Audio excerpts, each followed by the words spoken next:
अस्सलाम वालेकुम।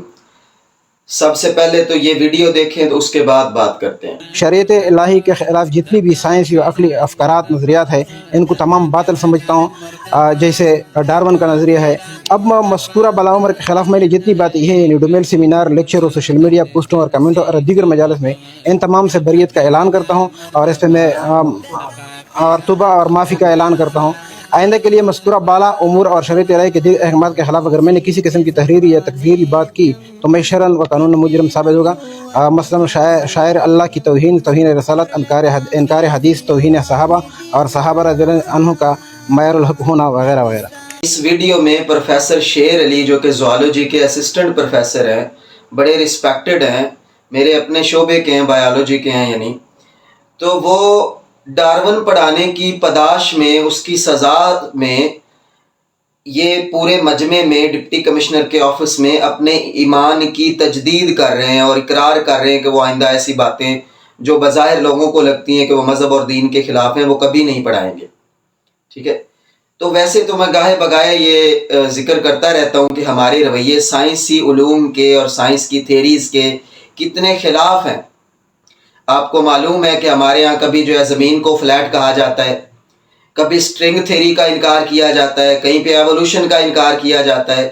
हम एक ऐसी जहन्नुम में रहते हैं, पाकिस्तान जो है, तो हम एक ऐसी जहन्नुम में रहते हैं कि जहाँ पे ना तो आप साइंस और लिटरेचर पे बात कर सकते हैं क्योंकि आप पे कुफर का फतवा लग जाता है, ना आप अपने हुकूक की बात कर सकते हैं, ना अपने जालिम हुक्मरानों के ख़िलाफ़ बात कर सकते हैं, उन पे तनकीद कर सकते हैं, उनकी इस्लाह की बात भी नहीं कर सकते क्योंकि तब क्या होता है वो माओ बहनों को उठा लेते हैं।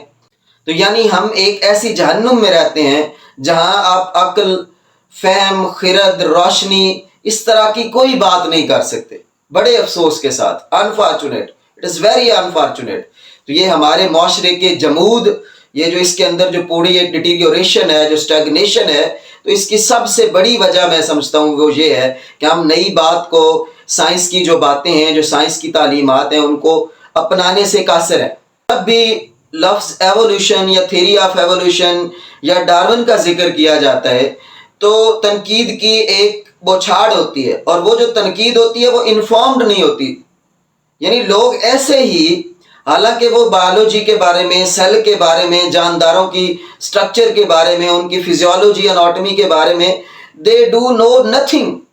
तो without knowing anything about a subject वो बिल्कुल जो है नाबल्द होते हैं उससे, लेकिन इस सारी कम इल्मी के बावजूद वो तनकीद करना अपना मजहबी फरीज़ा समझते हैं कि एवोल्यूशन गलत है और ये खिलाफ इस्लाम है, ये खिलाफ मजहब है, खिलाफ दीन है। हालांकि बहुत सारे जो इस्लामिक स्कॉलर्स हैं वो भी एवोल्यूशन को मानते हैं, उसको मानने की गुंजाइश निकालते हैं। तो हमारे यहाँ मजहबी स्कॉलर्स के भी रवैये कुछ इसी तरह के हैं। हमारे बर्रे सगीर के एक बहुत बड़े स्कॉलर ने कार्ल मार्क्स को, सिगमंड फ्राइड को और चार्ल्स डार्विन को मौजूदा दौर के दौरे हाजिर के 3 बड़े शयातीन करार दिया था। तो ये हमारे रवैये ऐसे हैं जैसे पुराने ग्रीस में या पुराने वक्तों के थे।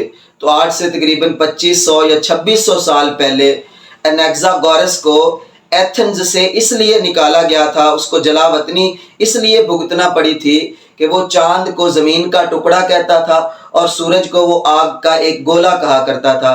तो चूंकि यूनानी जो थे, जो एथेंस थे, वो इन चीज़ों को देवता मानते थे, तो इसलिए उसको जलावतनी जो है वो करना पड़ी थी और उसको एथेंस से जाना पड़ा था।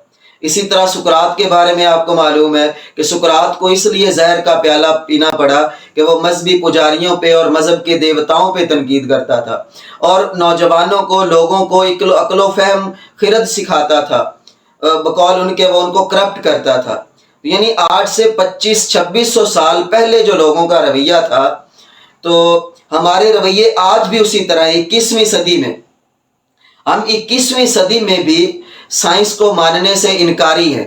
और सुकरात के बाद तो एक तारीख भरी पड़ी है कि हमेशा रैशनैलिटी की बात करने वालों को, साइंस की बात करने वालों को, अक्ल की बात करने वालों को हमेशा परसिक्यूट किया गया। किन लोगों की तरफ से? जो मजहबी लोग थे, जो जुनूनी लोग थे, उनकी तरफ से हमेशा उनको सजाएं दी गई, सजाएं सुनाई गई। बहुत सारी मिसालें हमें मिलती हैं इसकी। लेकिन अब जो मॉडर्न दुनिया है جو مہذب دنیا ہے، جو عقل اور فہم رکھنے والی دنیا ہے، وہ سائنس کو اور سائنسی علوم کو، لٹریچر کو وہ تسلیم کر چکی ہے، لیکن ہم آج بھی انکار کے قائل ہیں، اور ہم آج بھی اس 21ویں صدی کے استدلال کے دور میں، ریشنلٹی کے دور میں، عقل و خرد کے دور میں سائنسی باتوں سے انکار کے قائل ہیں۔ ہمارے ہاں سب سے بڑا المیہ یہ نہیں ہے کہ ہم کسی بھی سائنسی جو تھیری ہے اس کو ریجیکٹ کر دیتے ہیں یا اس کو ایکسیپٹ نہیں کرتے، بلکہ اس سے بھی اور سب سے بڑا المیہ یہ ہے کہ ہم بغیر جانتے ہوئے اس کو ریجیکٹ کرتے ہیں، ہم اس کے بارے میں جانتے کچھ نہیں ہوتے، ٹھیک ہے؟ تو حالانکہ پڑھے لکھے اور عقل مند انسان کو تو یہ چاہیے کہ کسی بھی تھیری کو پہلے جانے، اس کے بارے میں تحقیق کرے، اس کے بارے میں پڑھے کہ وہ ہے کیا۔ اب جیسے ایوولوشن ہی ہے تو یہ بایولوجی کی بنیاد ہے، پہلے ہم اس کے بارے میں جانیں تو صحیح کہ ڈارون کہتا کیا ہے، ڈارون کی تھیری کیا ہے، نیچرل سلیکشن کیا ہے، ڈیسنٹ ود ماڈیفیکیشن کیا ہے، سروائیول آف دا فٹسٹ کیا ہے، ایوولوشن کے میکنزمز کیا ہیں، اسپیشیشن کیسے ہوتی ہے۔ یعنی ہم بایولوجی کو پہلے جانیں پھر ایوولوشن کو سمجھیں، رویہ تو یہ ہونا چاہیے۔ ہم یہ چیزیں کیے بغیر، جانتے بغیر، جانے کتابیں پڑھے بغیر، تھیریز کو سمجھے بغیر، ہم جو ہے وہ ہم کہتے ہیں کہ ہم نہیں مانتے، ہم کہتے ہیں کہاں چٹا ہے۔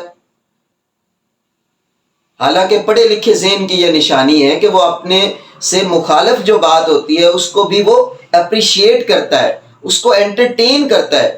ہاں آگے اس کو ایکسیپٹ کرنا یا ریجیکٹ کرنا وہ اس کی مرضی ہے، لیکن ہمارا سب سے بڑا المیہ یہ ہے کہ ہم بغیر جانے کسی چیز کو ریجیکٹ کر دیتے، اس کو ہم ایکسیپٹ نہیں کرتے، ہم کہتے ہیں ہم تو نہیں مانتے، حالانکہ ہمارے پاس کوئی مذہبی دلیل بھی خاص اس کے خلاف نہیں ہوتی۔ بس ایسے ہی تو جیسے کوئی بھی نئی بات آتی ہے تو اس کو، جیسے پہلے جو ہے وہ مذہبی اسکالرز نے اسپیکر کو ماننے سے انکار کر دیا، جدید ٹیکنالوجی کو ماننے سے انکار کر دیا، تصویر بنانے سے انکار کر دیا، لیکن آہستہ آہستہ وہی چیزیں مان بھی گئے۔ یعنی ہمارے ہاں وہ سوچنے کے اندر شاید کوئی کمی ہے یا ہمارے دماغوں میں کوئی وہ خلل ہے، حالانکہ ہمارے پاس کوئی لاجک نہیں ہوتی نہ ماننے کی، پھر بھی ہم نہیں مانتے۔